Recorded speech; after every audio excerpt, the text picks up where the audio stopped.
안녕하세요. 시온연구소입니다. 시온연구소의 옆집 언니의 코칭 살롱 네 번째 시간에는 지난 시간에 이어서 교육과정 개발의 모형에 대한 이론들을 알아보고 그 이론을 실제 현장에 맞게 사용한다면 과연 어떤 수업을 구성할 수 있는지에 대해서 알아보는 시간을 가져보도록 하겠습니다. 우리는 지난 시간에 교육과정 개발 모형을 기술적, 과학적 모형, 체계적으로 접근하는 이런 방법과 그리고 비기술적, 비과학적 모형, 비체계적으로 접근하는 이 두 개의 갈래로 나뉘어서 설명을 들었었는데요. 오늘은 아이즈너가 아닌 코넷이라는 학자의 비체계적 접근, 비기술적, 비과학적 모형에 대해 알아보는 시간을 가져보도록 하겠습니다. 코넷이라는 학자의 개별적 실천적 이론 모형에 대해 말씀드리면 이 코넷이라는 학자는 그의 어떤 대학원 수업에서 학생에게 현장 연구 프로젝트를 수행하도록 함으로써 교사인 대학원생들이 자신의 교육과정 실천을 좀 비판적으로 조사하고 분석해 볼 수 있는 기회를 제공하고자 하였다는데요. 이로써 이 코넷이라는 학자는 반성적 실천가로서의 교사의 정신을 향상시킬 수 있을 것으로 기대했습니다. 그가 언급한 개별적 실천적 이론이라는 것은 학생이나 학부모로서의 삶과 같은 비교수 활동에서 유래된 개인적인 경험과 교사로서 교육과정을 설계하고 시행한 실제적 경험에 기초하여 갖게 된 체계적 이론 또는 믿음이라고 정의했다고 합니다. 코넷의 그 이론에서 우리가 주의 깊게 봐야 되는 것은 이 교육과정과 수업을 보는 어떤 시각을 이 교육과정 개발이 결정한다라고 본다는 점인데요. 이 교수는 5개의 이론을 들어서 이 교육과정의 어떤 순환적인 어떤 흐름을 설명하고 있습니다. 이게 무슨 얘기냐면 교육과정 개발을 하는 데 있어서 단계가 A부터 E까지 5단계로 A 다음 B, B 다음 C 이런 식으로 단계적으로 형성되는 것이 아니라 이 5가지의 이론이 서로 순환하면서 서로 피드백을 받으면서 서로 수정 보완되면서 만들어지는 모형이 바로 이 코넷의 개별적 실천적 이론 모형입니다. 그렇다면 코넷이 말하는 5가지의 이론이 무엇인지 알아보도록 하겠습니다. 이론 첫 번째는 때로 교수 또는 교사는 학생을 관찰하고 그들의 요구에 따라 수업을 조정하기도 한다. 예를 들어서 활기 없는 수업의 경우 수업에서의 상호작용을 촉진하기 위해 더 열성적으로, 더 재미있게, 더 인상적으로 수업함으로써 수업 방식을 조정하는 것이다 라고 이야기하고 있고요. 두 번째 이론은 어떤 내용을 선정하고 강조할 것인지가 중요한데 내용은 교수 또는 교사의 실천적 경험의 결과적 선택이 되는 것이며 이 내용은 다양한 수업 전략을 통해 제시가 된다라고 이야기하고 있습니다. 이론 세 번째는요. 학생이 갖고 있는 경험의 양과 형태에 기초한다라는 건데요. 학생의 실천 경험은 학생에 따라 다양하다. 여기서는 개인적 실천적 경험에 대한 학생의 지각의 중요성을 인정한다. 학생들은 소집단 토론을 통해 그들의 교실에서의 경험과 개인적 경험에 대해 토론한다. 학생들은 예를 제시하고 그들의 경험을 교실에서 제시된 정보에 비추어 토론하기도 한다. 라고 이야기하고 있습니다. 이론의 네 번째는 시간적 요소의 중요성에 관련된 것으로 학습 내용, 학습 경험, 그리고 이 둘을 혼합하는 데 활용 가능한 시간을 고려해야 한다라고 이야기하고 있고요. 마지막 이론은 풍토의 중요성에 관련된 것으로 상호 존중, 심리, 배려, 참여 기회, 학문적, 사회적 성장 같은 가치를 존중해야 한다.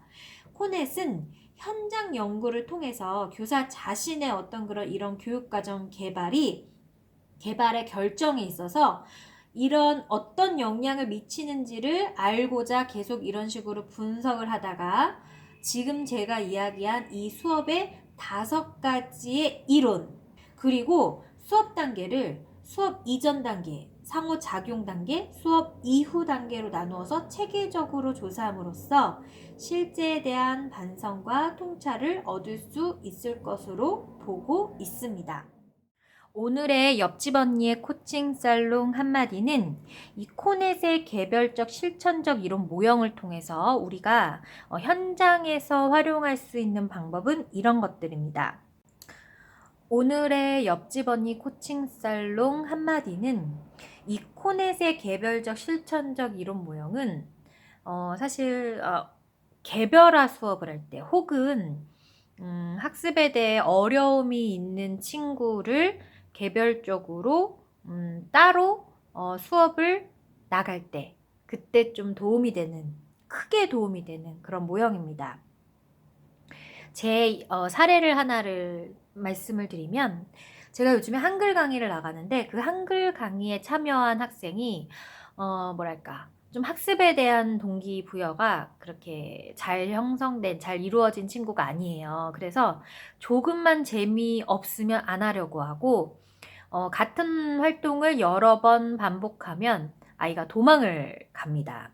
그래서 이 친구에게 제가 처음 시도한 방법이 바로 놀이로 한글을 좀 이렇게 친숙할 수 있게끔 시간을 주는 것이었는데요.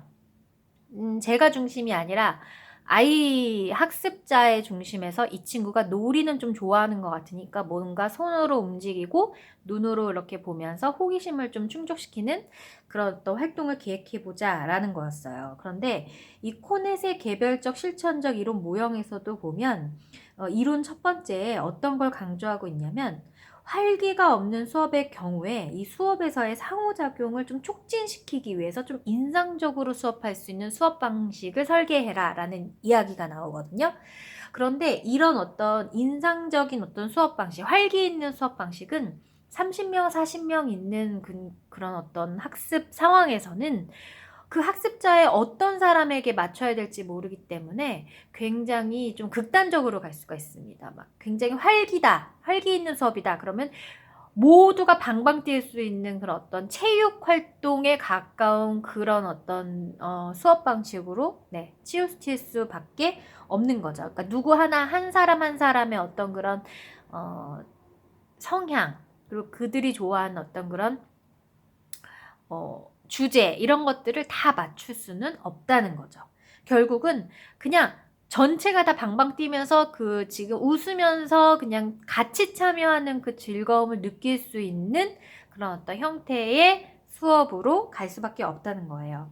하지만 이제 저처럼 개인적으로 1대1, 그러니까 조금 학습에서 좀 못 따라간 부분을 좀 이렇게 다시 한번 남겨서 공부해야 되는 경우라든지 아니면 엄마가 집에서 오늘 학교에서 배웠던 부분을 체크해 봤더니 이거는 좀 우리 아이가 다 이해를 못한 것 같아서 좀 복습을 시켜야 되는 그런 상황이라든지 이런 상황에서 이 코넷의 개별적 실천적 이론 모형의 첫 번째 이론, 이 수업 방식을 좀 조정한다라는 이런 어떤 계획은 굉장히 중요할 수 있다는 얘기예요. 이 수업 방식을 잘못 조정하면 아이는 그 다음부터는 완전히 그 수업에 대해서, 그 학습에 대해서 벽을 그을 수 있습니다. 선을 그을 수 있어요. 그냥 아예 하기 싫다라고 그냥 생각 자체를 좀 단정하는 위험한 상황이 올 수 있기 때문에 이 수업 방식을 조정하는 일은 굉장히 예민하고 그리고 또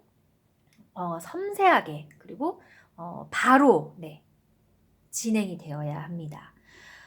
그리고 그 한 가지를 더 이야기하고 싶은데 이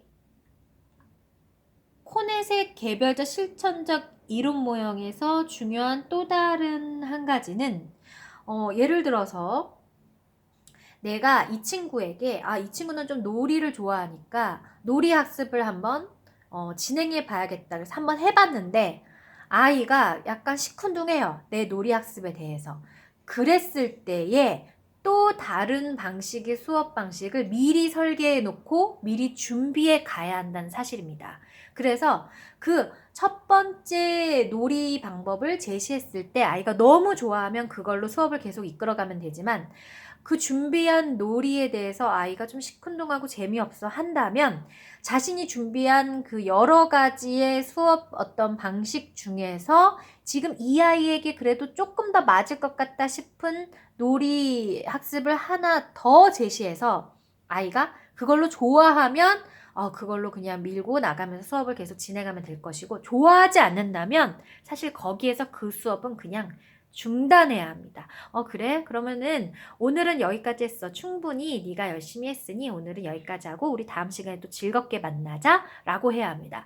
아이는 실험 대상이 아니기 때문에 내가 뭐 5가지를 준비했다고 해서 A 해보고 B 해보고 C 해보고 D 해보고 E 해보고 이렇게 5가지를 다 아이에게 적용시키려고 하면 아이는 약간 뭐지? 이게 지금 막 이랬다 저랬다 저거 했다가 이거 했다가 다 마음에 안 드는데 이럴 경우에 교사에 대한 어떤 좀 이렇게 부담 그리고 교사를 좀 약간 신뢰하는 데 있어서 조금 더 시간이 걸리게 되는 그런 어떤 순간을 만들어 버리거든요. 그래서 좀 수업하기 힘든 친구의 경우에는 수업을 준비하는 어떤 방법에 있어서 수업을 설계하는 것은 한 뭐 5가지, 6가지를 준비해서 가시는 것이 훨씬 좋으나 그 수업 현장에서는 수업 A를 해봤는데 아이가 별로 선호하지 않는다. 그러면 B까지만 한번 수업 방식을 조정해보고 그게 아니면 거기에서 그냥 멈춰야 된다라는 거.